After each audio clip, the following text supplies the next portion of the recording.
কুমির পড়েছে, ঘড়িয়াল ঘড়িয়াল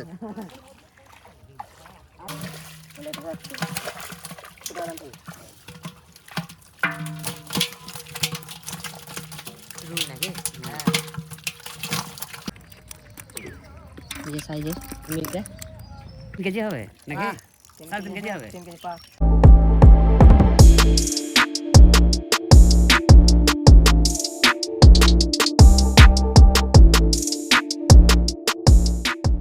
সো হ্যালো আমার ইউটিউব ফ্যামিলি, তোমরা সবাই কেমন আছো? আশা করি ভালো আছো। আমার সাবস্ক্রাইবার যেহেতু তোমরা তো মাস্ট থাকবে। এই ভিডিওটা গত বছরের 2024-এর শেষের দিকে ডিসেম্বরের ভিডিও। তখন আমাদের পুকুরে জাল ফেলেছিল, তো আমি ভিডিওটা শেয়ার করিনি। সেদিন ভোর 5টার সময় আমরা বেরিয়ে পড়েছিলাম, আর বাবারা অলরেডি চলে গেছিলো পুকুরের ধারে। তো আমি আর আমার এই যে মাসির ছেলে দুজনা মিলে যাচ্ছিলাম পুকুরের ধার। যারা আমাকে রেগুলার ফলো করো, আমি অনেক মাছ মারা ভিডিও দিয়েছি তোমাদেরকে, আর তোমরা জানো আমি কতটা মাছ ধরতে ভালোবাসি, আর মাছ ধরা একটা নেশার মতন। তো আমার প্লে লিস্টে দেখো সব ভিডিও দেওয়া আছে আমার মাছ ধরা। তো তোমরা যারা এখনো অবধি দেখোনি সেই ভিডিওগুলো তোমরা দেখে এসো, দারুণ লাগবে তোমাদেরকে, আমি বলছি খুব সুন্দর লাগবে। মাছ ধরো এমনিতে খুবই ভালো লাগে। আর আমি জানি না, আমার তো খুব ভালো লাগে, তোমাদের কেমন লাগে কমেন্টে জানাবে। মানে এটা একটা, তোমাকে বললাম এটা নেশার মতন। আর সেদিন তো আমার ডিসেম্বরের শেষের দিকে প্রায়, তো প্রচণ্ড ঠান্ডা ছিল। আমি মানে কথা বের হচ্ছিল না, এত ঠান্ডা লাগছিল, মানে ঠোঁটগুলো মনে হচ্ছে শক্ত হয়ে যাচ্ছিলো। আর যা এবার পুকুরের ধারে, তোমরা যারা নতুন ভিউয়ার্স আছে তোমাদেরকে বললাম আমার প্লে লিস্টে গিয়ে দেখে এসো, ভিডিওগুলো অবশ্যই খুব ভালো লাগবে। তো আমাদের পুকুরটা আমাদের বাড়ি থেকে একটু দূরে, মানে আমার পিসুমনির বাড়ি অনেকবার তোমাদেরকে দেখিয়েছি, আর তোমরা দেখে থাকবে যারা আমাকে রেগুলার ফলো করো, তোমরা বলছি তোমাদেরকে। তো পিসুনির বাড়ির পাশেই আমাদের পুকুরটা। এমনিতে ভেবেছিলাম যে জাল অলরেডি মনে হয় পড়ে গেছে, তো এখনও আসেনি জাল। আর এদিকে দেখো ঠাকুমা পিসামশাই আগে থেকে চলে এসছে, আর এই যে আমার ঠাকুমা আগেই সকাল চলে এসছে, আমার আগে চলে এসছে। ঠাকুমা এই সময় জাল ফেলবে আগে, আর হাসছে আমাদের যে দাঁড়ায়নি চলে এসছে। আর পিসামশাই এটা বাগান বলতে জমি, সব গাছ টাছ লাগা আছে, লিচু গাছ লাগা আছে এগুলোতে। জাল এখনো আসেনি, আসুক তারপর দেখাচ্ছি তোমাদেরকে।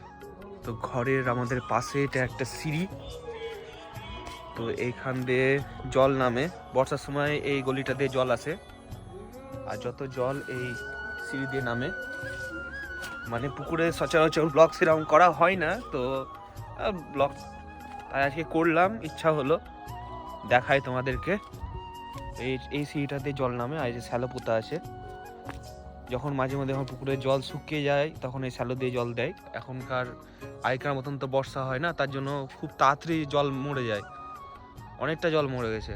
নাহলে একদম তোমার এই এখান অবধি থাকে, একদম সিঁড়ির মাথা অবধি। আমরা কোনো দিন একদম এই ঘরের এই কোল থেকেও মাছ ধরি, এখান থেকেও মাছ ধরি। এমন সময় হয় মানে এত হাইটেও জল উঠে যায়। তো আগেকার মতন বর্ষা হয় না। আর 2 বছর আগে খুব বর্ষা হতো, তখন জল একদম লেভেল হয়ে যেত।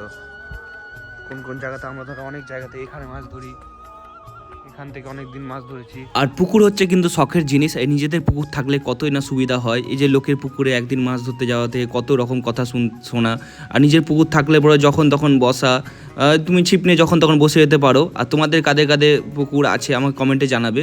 আমাদের পুকুরটা যেহেতু খুব বড় নয়, আর যেটুকুটা আছে সেটুকুটায় মানে তাতেই খুশি। তো জাল একটু আসতে দেরি করে দিয়েছে, মানে জেলেরা জাল নিয়ে এসছে, প্রায় 6:30 মতন বেজে গেছিলো। তো অসুবিধা নেই, এখনো অনেক সময় আছে আড়ত যাওয়ার, মানে 6:30 না 6টা মতো। আর দেখো মাছ কি হারে লাফাচ্ছে, মাছ অলরেডি লাফাতে লেগেছে।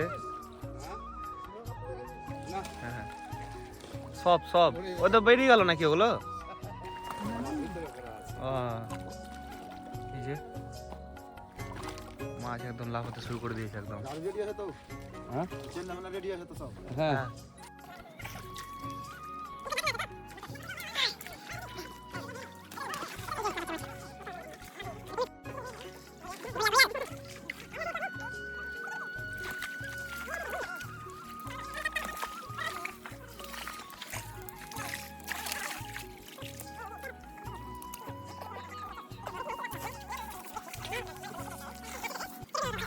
জালের একদিকটা প্রথমে দেখতে লাগলো, তো মাছ ভালোই পড়েছে। দেখো রুই, মিরকা, কাতলা এসব মাছগুলো পড়েছে। আর বেশিরভাগই ছোট মাছ, বড় মাছ সেরকম নেই। আমরা বড় মাছ রাখি না, কারণ পুকুরে প্রায় মাঝে সাঝে পুকুরে গ্যাস হয়ে যায়, মানে মাঝে 2-1বার গ্যাস হয়ে গেছিলো। এই যে বর্ষার সময় যখন তোমার পুকুরে জল নামে, অগাধ জল নামে, তখন এই যে অনেক কাউরির এই পাড়ার যে নোংরা জল বলো, কোনো গাছে বীজ দিয়ে সেই জলও পুকুরে চলে আসে, দিয়ে মাছ একবার দুবার মারা গেছিলো, তারপর থেকে বড় বড় মাছ রাখি না। তো বেশিরভাগই এইসব মাছ মানে প্রায় 300-400 করে, আর 2-1টা বড় মাছ ছিল, আর বেশিরভাগই দেখো তোমরা ছোট। তো এই ছোট মাছগুলো কিছুদিন আগেকার ছাড়া, তো যেগুলো যে ছোট ছোট কাতলা মাছের বাচ্চা যেগুলো পোনা ছিল সেগুলো সব ছেড়ে দিচ্ছি। আর এখানে দেখো রুইগুলো আর সিলভারগুলো বেশ সাইজগুলো বেশ ভালোই হয়েছে।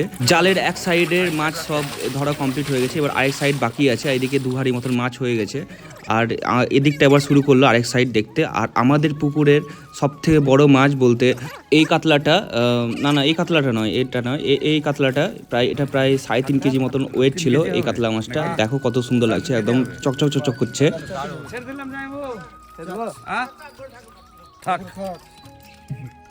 এই হাঁড়িতে বাটা, আইখোড়া আর মিরকা মাছ, মিরকা বলতে মৃগেল। এই দেখো সাইজগুলো বেশ ভালো হয়েছে। আর তোমার এই মাছগুলো কিন্তু কিছুদিন আগেকার ছাড়া, প্রায় 2 মাস মতন হলো, বেশ সাইজগুলো ভালোই বড় হয়েছে।